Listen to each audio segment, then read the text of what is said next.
ready? And the timer? Okay. Oh, there you are. Now, class, today we will be learning about the Greek gods. Who are they? Well, have you ever heard of Zeus?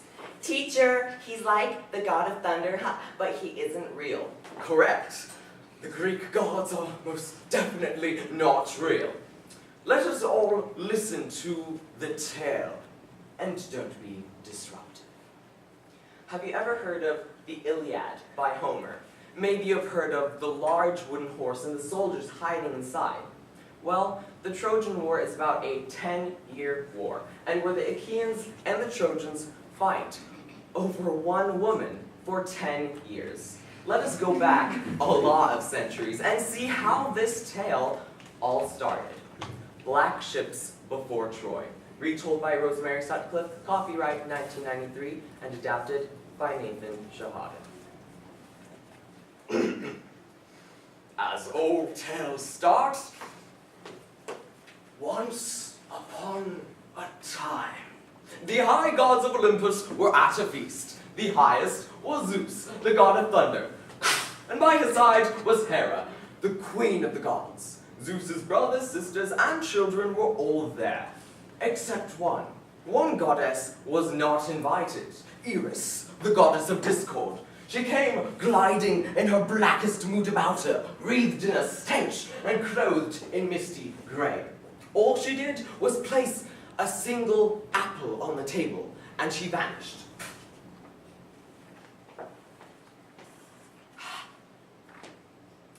To the fairest. Huh? At once, Hera, the queen of the gods, got up and said, "Come here, my dear Aphrodite, hand the dear apple to your dear mummy and be a dear little goddess." But mother, I found it. Don't be ridiculous, Aphrodite. I am the queen of the gods. I should have the apple. Mother, why quarrel? The apple does not say to the fairest. Does it? I found it, and it came to me. Don't be ridiculous, Aphrodite. I should have the apple. This is how the quarrel all started. Let us remove our attention from this part of the story and turn it to the city of Troy. A young adolescent juvenile named Paris lived there. He lived in a beautiful oak forest near the city. One day, when he was in this forest, Aphrodite, denying your own mother the golden apple. Why should you have the apple? It does not say to Hera, does it? Fairest means me. I should have the apple. Why should you have the apple? I am the queen of the... what is that? Mother,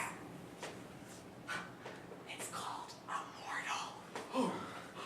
Let's see here. Paris, mortal.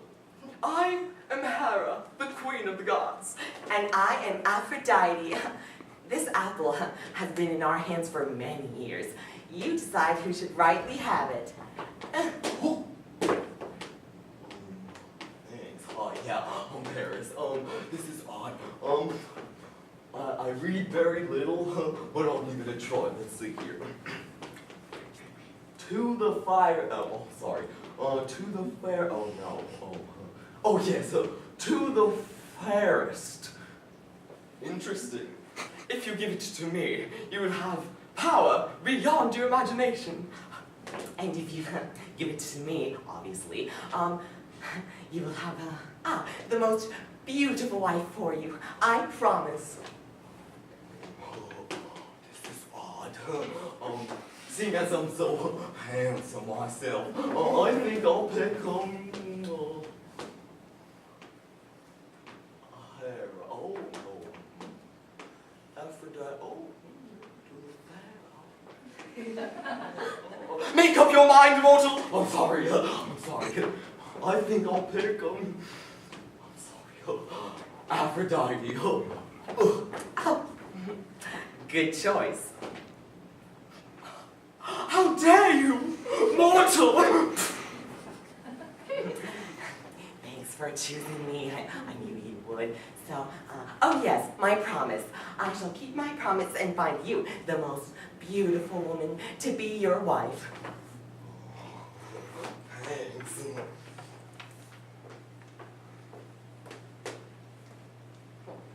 Let's see here. There's Troy. No. There's Carthage. No way. There's Ithaca. No, ew. Oh, there we go. There is Sparta. Let's see, zoom in. Oh, there she is. Helen, the most beautiful woman in the whole world. Besides me, of course. Oh dear, but she's already married. How will Paris get her? She's married to Menelaus, the king of the Spartans. Ah, that doesn't matter, does it now? Oh, does it? No, of course it doesn't. He'll steal her. Aphrodite told Paris of this beautiful woman who lived in Sparta. And so, Paris set sail for that city, and when he got there, he was greeted kindly by the king Menelaus.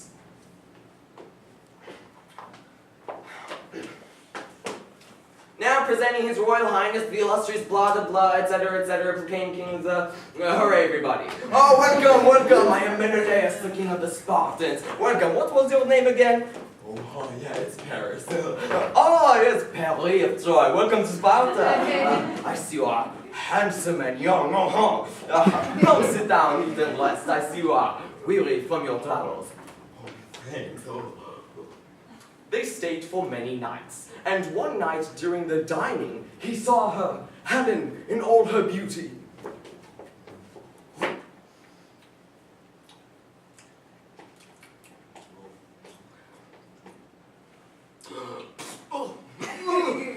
Let's see here.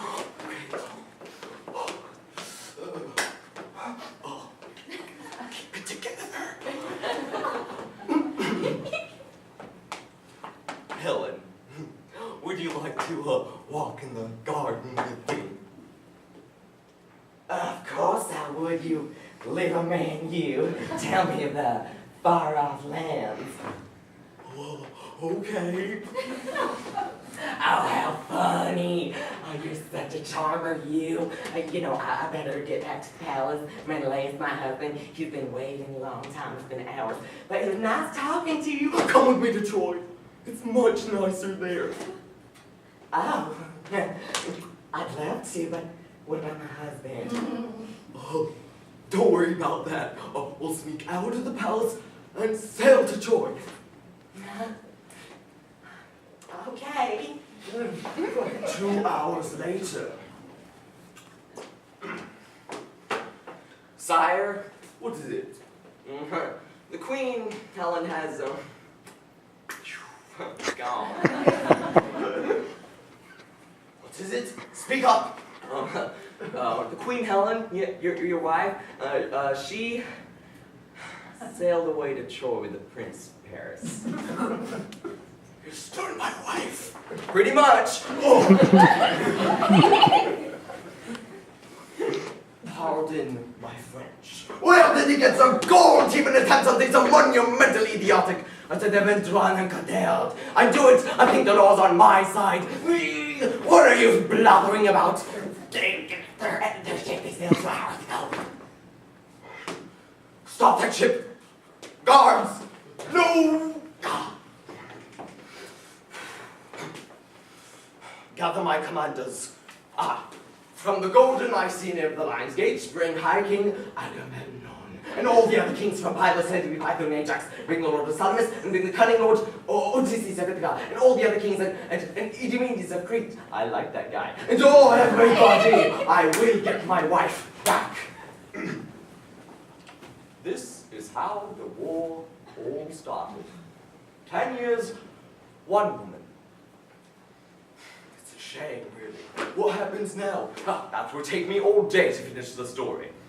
Now I want you all to listen up. What was truly wrong about this story?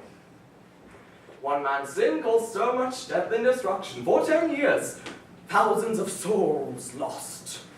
because of one man and woman. Now I want you to come back all next week and tell me your answer of who this was and what he did that was so wrong. As for the rest of the story, that is for another time.